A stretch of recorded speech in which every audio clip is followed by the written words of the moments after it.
Hello Channel 5 Cinema viewers, this is Krishna here. இந்த வீடியோவில் என்ன பார்க்க போகிறோம்னா நேற்று நேஷனல் அவார்ட் வந்து அனௌன்ஸ் பண்ணியிருந்தாங்க 71st இது வந்து 2023க்கான நேஷனல் அவார்டு, அதாவது 71வது வருஷம் வந்து நடக்குது இந்த நேஷனல் அவார்டு அப்படிங்கிற மாதிரி சொல்லியிருந்தாங்க. எந்தெந்த படத்துக்கு நேஷனல் அவார்டு கிடச்சிருக்கு அப்படிங்கிறது வந்து ஒரு பெரிய லிஸ்ட்டு. அதை பார்த்தோம்னா இந்த வீடியோவே ஒரு 10 நிமிஷம் அந்த மாதிரி வந்து போயிடும். ஸோ அதிகபட்சம் எல்லாருக்கும் தெரிஞ்சமான படங்கள் எது வந்து பேசும் பொருள் ஆகிருக்கு அப்படிங்கிற விஷயத்தையும் வந்து நம்ம இந்த வீடியோவில் வந்து கவர் பண்ண போகிறோம். முதல் விஷயம் பார்த்தீங்க அப்படின்னா தமிழில் எந்த படம் வாங்கியிருக்கு அப்படிங்கிறத சொல்லிடுறேன். பார்க்கிங் அப்படிங்கிற ஒரு படம் வந்து நம்ம எல்லாருக்குமே வந்து தெரிஞ்சிருக்கும். எம்எஸ் பாஸ்கர், ஹரிஷ் கல்யாண் எல்லாருமே வந்து நடிச்சிருப்பாங்க. அந்த படம் 3 நேஷனல் அவார்டை வந்து வாங்கியிருக்கு. எங்கெங்கே அப்படின்னு பார்த்தீங்கன்னா பெஸ்ட் ஃபிலிம், தமிழ் ஃபிலிம் அப்படிங்கிற விஷயத்துக்கும், அதுக்கப்புறம் பெஸ்ட் ரைட்டிங் அந்த ஒரு டைட்டிலுக்கும், அதுக்கப்புறம் பெஸ்ட் சப்போர்ட்டிங் ஆக்டர் அந்த ஒரு டைட்டிலுக்கும் வந்து நேஷனல் அவார்டு வாங்கியிருக்கு. எம்எஸ் பாஸ்கர் மறுபடியும் ஒரு நேஷனல் அவார்டு வந்து ஜெயிச்சிருக்கார் இந்த படத்துக்காக அப்படிங்கிறத வந்து சொல்லிக்கொள்ளலாம். அதுக்கப்புறம் டைரக்டர் அவர் வந்து பெஸ்ட்டு ஃபிலிமுக்கான அவார்டும் பெஸ்ட்டு ரைட்டிங்கான அவார்டும் வந்து நம்ம ராம்குமார் வந்து ஜெயிச்சிருக்காப்புல இந்த பார்க்கிங் படத்துக்காக. ஓகே, இது ஒரு சந்தோஷமான விஷயம் அப்படின்னு பார்த்தீங்கன்னா, இதை தாண்டி தமிழில் வேறு எந்த படம் நேஷனல் அவார்டு வாங்கியிருக்கு அப்படின்னா, பெரிய படம் நம்ம எதிர்பார்க்கக்கூடிய படங்கள்லாம் இருக்கும் இல்லையா. பெஸ்ட் சைல்டு ஆர்டிஸ்ட்டுக்கு வந்து சித்தா மேபி கிடச்சிருக்கலாம் அப்படிங்கிற மாதிரி நம்மளோட கெஸ் ஒன்று இருக்கும்ல, அது எதுவுமே கிடைக்கல. பார்க்கிங் மட்டும்தான் தமிழ்லேருந்து இந்த 3 கேட்டகரியில் அவார்டு வாங்கியிருக்கு. இன்னொரு தமிழ் படம் அப்படின்னு பார்த்தீங்க அப்படின்னா வாத்தி படம் வந்து நேஷனல் அவார்டு ஒன்று வாங்கியிருக்கு. எதுக்காக அப்படின்னு பார்த்தீங்கன்னா பெஸ்ட் மியூசிக் டைரக்ஷன், அதாவது பாடல்களுக்கான பெஸ்ட் இசையமைப்பு அப்படிங்கிற ஒரு டைட்டில் நம்ம ஜிவி பிரகாஷ் குமார் வந்து இங்கேருந்து நேஷனல் அவார்டு வந்து வாங்கியிருக்காரு வாத்தி படத்துக்காக. இது ஃபேன்ஸ் மத்தியில் ஒரு சின்ன சலசலப்பை ஏற்படுத்தியிருக்கு அப்படிங்கிற மாதிரி சொல்லலாம். ஏன்னா ஜிவி பிரகாஷ் நேஷனல் அவார்டுக்கு டிசர்வா அப்படின்னு கேட்டிங்கன்னா கண்டிப்பாக ஒரு டிசர்வ் தான். ஆனால் இந்த படத்துக்கு அப்படின்னு கேட்டிங்கன்னா ஒரு கொஸ்டின் மார்க் அப்படிங்கிற மாதிரி ஃபேன்ஸ் மத்தியில் ஒரு ரெண்டாக பிரிஞ்சிருக்காங்க அப்படிங்கிற மாதிரி சொல்லலாம். ஏன் வாத்தி படத்தில் பாடல்கள்லாம் நல்லா தானே இருக்கும் அப்படின்னா, இதை விட நிறைய நல்ல படங்கள்லாம் வந்து அவர் பண்ணியிருக்காரு, அப்போ கொடுக்கலையப்பா அப்படிங்கிற மாதிரி ஒரு ஆதங்கத்தை வந்து ஃபேன்ஸ் வெளியே கொண்டு வந்துக்கிட்டு இருக்காங்க. சரி, ஓகே, ஜிவி பிரகாஷ்க்கு கடைசியாக நேஷனல் அவார்டு வந்து கிடைத்திருக்குது வாத்தி படத்துக்காக அப்படிங்கிற ஒரு விஷயம் வந்து பாராட்டத்தக்கது இல்லையா. இதுக்கு அடுத்து வேறு யார் யாருக்கெல்லாம் கிடச்சிருக்கு பெரிய தலைகள் அப்படின்னு பார்த்தீங்கன்னா, நம்ம ஷாருக் கான் இருக்கார் இல்லையா, அவருக்கு பெஸ்ட் லீட் ரோல் அப்படிங்கிற ஒரு டைட்டிலில் நேஷனல் அவார்டு கிடைத்திருக்கு. எந்த படத்துக்கு அப்படின்னு பார்த்தீங்கன்னா ஜவான் படத்துக்கு. அவருக்கு கிடைச்ச ஃபஸ்ட்டு நேஷனல் அவார்டு இதுதான் அப்படிங்கிற மாதிரி சொல்கிறாங்க. இத்தனை படம் நடிச்சிருக்காரு, அவருக்கு நேஷனல் அவார்டு கிடைக்கலையா அப்படிங்கிறது வந்து எனக்கே ஆச்சரியமாக தான் இருக்குது. ஜவான் படத்துக்காக இங்கேருந்து அட்லி அங்கே போய் ஷாருக் கானுக்கு நேஷனல் அவார்டு வந்து வாங்கி கொடுத்துருக்காரு அப்படிங்கிற ஒரு விஷயம் வந்து ரொம்ப பெருமையாக இருக்குது கேட்கும்போது. இருந்தாலும் அவரும் அந்த தேங்க்ஸ் சொல்லி ஒரு வீடியோவும் வந்து வெளியிட்டிருக்காரு. அந்த வீடியோ இப்போது சோஷியல் மீடியா எல்லாமே வந்து போய்கிட்டு இருக்கு.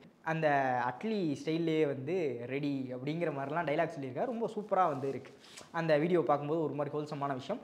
அவர் மட்டும் இல்லாமல் நம்ம 12th ஃபெயில் பார்த்துருப்போம் இல்லையா, பயங்கர சென்சேஷனலுக்கு உள்ளான ஒரு படம் அப்படிங்கிற மாதிரி சொல்லலாம். சென்சேஷனல் மீன்ஸ் பயங்கரமாக ட்ரெண்டான ஒரு படம், எல்லாராலையும் வந்து பாராட்டக்கூடிய ஒரு படமாக வந்து 12th ஃபெயில் இருந்துச்சு.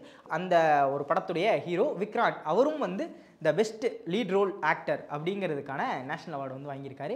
இவங்க 2 பேரும் மேல் கேட்டகரியில். ஃபீமேல் ரோலுக்குள்ளே வந்தீங்க அப்படின்னா ராணி முகர்ஜி அப்படிங்கிற ஒரு ஆக்ட்ரஸ் வந்து ஹிந்தி ஆக்ட்ரஸ், அவங்க வந்து த பெஸ்ட் ஆக்ட்ரஸ் அப்படிங்கிற நேஷனல் அவார்டு வந்து வாங்கியிருக்காங்க. இதை தாண்டி the best supporting female actress அது யார் வாங்கியிருக்காங்க அப்படின்னா நம்ம ஊர்வசி மேம் வந்து வாங்கியிருக்காங்க பெஸ்ட் சப்போர்ட்டிங் ஃபீமேல் ஆக்ட்ரஸ்.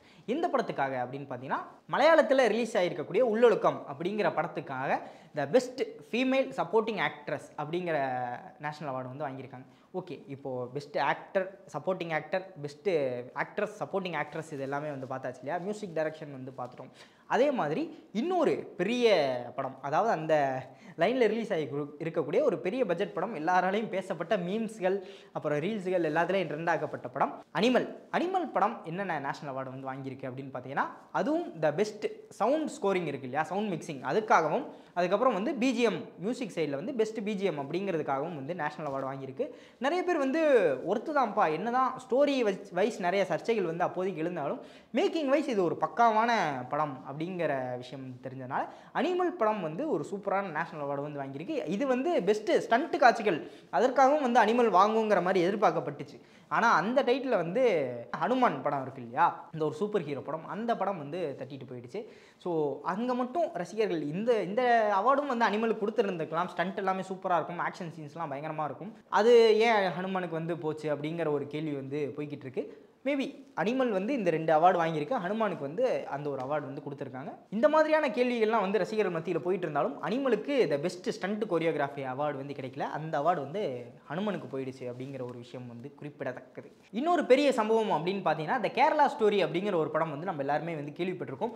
பயங்கரமான ஒரு கான்ட்ரவர்சிக்கு உள்ளான ஒரு படம். அந்த படத்தை பேனே பண்ணிட்டாங்க அப்படிங்கிற மாதிரி தான் செய்திகள்லாம் வந்துகிட்டு இருந்துச்சு. அந்த படம் 2 நேஷனல் அவார்டு வந்து வாங்கியிருக்கு. என்னடா சொல்கிற, பேன் பண்ணக்கூடிய அளவுக்கான ஒரு கான்ட்ரவர்சி படம் வந்து 2 நேஷனல் அவார்டா? எஸ், அது வந்து த பெஸ்ட் டைரக்ஷன் அந்த ஒரு டைட்டில்லையும், அதுக்கப்புறம் த பெஸ்ட் சினிமோட்டோகிராஃபி அந்த டைட்டில்லையும் வந்து 2 நேஷனல் அவார்டை வந்து த கேரளா ஸ்டோரி வந்து வாங்கியிருக்கு. இது எல்லாமே வந்து ஓரளவுக்கு ஓகேவா போயிட்டு இருந்தாலும் இங்கே தான் வராங்க ஒரு மெயினான கேரக்டர் அப்படிங்கிற மாதிரி யாருமே எதிர்பார்க்காத ஒரு சம்பவத்தை த பெஸ்ட் தெலுங்கு மூவி அப்படிங்கிற டைட்டிலில் வந்து நம்ம பாலையா ஜி அவங்க வந்து நடிச்சிருக்கிற த பகவந்த் கேசரி அந்த படம் வந்து வாங்கியிருக்கு த பெஸ்ட் தெலுங்கு மூவி அப்படிங்கிறதுக்கான நேஷனல் அவார்டு.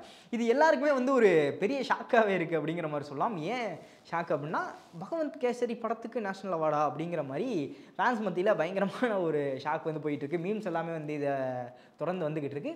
இதில் இன்னொரு முக்கியமான விஷயம், ஏன் இது ஷாக்குக்குரிய விஷயமா இருக்குது அப்படிங்கிறது பார்த்தீங்க அப்படின்னா, நம்ம தளபதி விஜய் இருக்கார் இல்லையா, அவர் இப்போ நடிச்சுக்கிட்டு இருக்க ஜனநாயகன் படம் வந்து இந்த பகவந்த் கேசரியோட ஒரு ரீமேக் தான் அப்படிங்கிற ஒரு செய்தி வந்து முன்னாடி போய்கிட்டு இருந்துச்சு. அது இன்னும் அஃபிஷியலாக அது இல்லை ஆமாம் அதுதான் பண்ணுறோம் அப்படிங்கிற கன்ஃபர்மேஷன் வந்து இன்னும் வரல.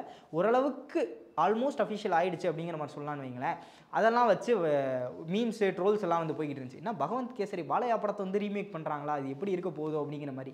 இப்போது இந்த நேஷனல் அவார்டு கிடைச்சதுக்கப்புறம் பார்த்தியா, நேஷனல் அவார்டு வாங்கின படத்தை வந்து நாங்கள் ரீமேக் பண்ணிக்கிட்டு இருக்கோம் அப்படிங்கிற மாதிரி நிறைய மீம்ஸுகளும் நம்ம வந்து பார்க்க முடியுது நம்ம தளபதி ரசிகர்கள் சைடில் இருந்து. பகவந்த் கேசரியும் நேஷனல் அவார்டு வந்து வாங்கியிருக்கு த பெஸ்ட் தெலுங்கு ஃபிலிம் அப்படிங்கிற ஒரு டைட்டில். இது எல்லாமே தான் வந்து ஒரு பெரிய நியூஸாக இருக்கக்கூடிய எல்லாருக்கும் தெரிந்த படங்கள். இவ்வளோதானா அப்படின்னு கேட்டிங்கன்னா இது இல்லை. இது இல்லாமல் இன்னும் நிறைய படங்கள் வந்து நேஷனல் அவார்டு வந்து வாங்கியிருக்கு வேறு கேட்டகரிஸில் வேறு இது நம்ம எல்லாருக்கும் தெரிந்த பரிச்சயமான நிறைய படங்கள் மட்டும்தான் நான் இங்கே எடுத்துகிட்டு வந்து பேசியிருக்கிறேன். இது இல்லாமல் இன்னும் லிஸ்ட் வந்து நிறைய இருக்குது. அதை பேசணும்னா இந்த வீடியோக்குள்ளே தாங்காது அப்படிங்கிறத சொல்லிட்டு, நீங்கள் என்ன நினைக்கிறீங்க, இந்த படங்களுக்குலாம் நேஷனல் அவார்டு கொடுத்துருக்கலாம், இல்லை வந்து இதை மிஸ் பண்ணிட்டாங்களே இதுக்கு ஏன் கொடுத்தீங்க அப்படிங்கிற மாதிரி உங்களுக்கு எதுவும் தாட்ஸ் அண்ட் வியூஸ் இருந்தால் மறக்காமல் கீழே கமெண்ட் பண்ணுங்கள். நானும் பார்த்து தெரிஞ்சுக்கிறேன். அந்த லைக் பண்ணி வந்து தட்டிடுங்க. இதே மாதிரி இன்னொரு ஆசமான வீடியோவில் உங்களை வந்து சந்திக்கும் வரை விடைபெற்றுக் கொள்வது நான் உங்கள் விஜய் கிருஷ்ணா சேனிகா.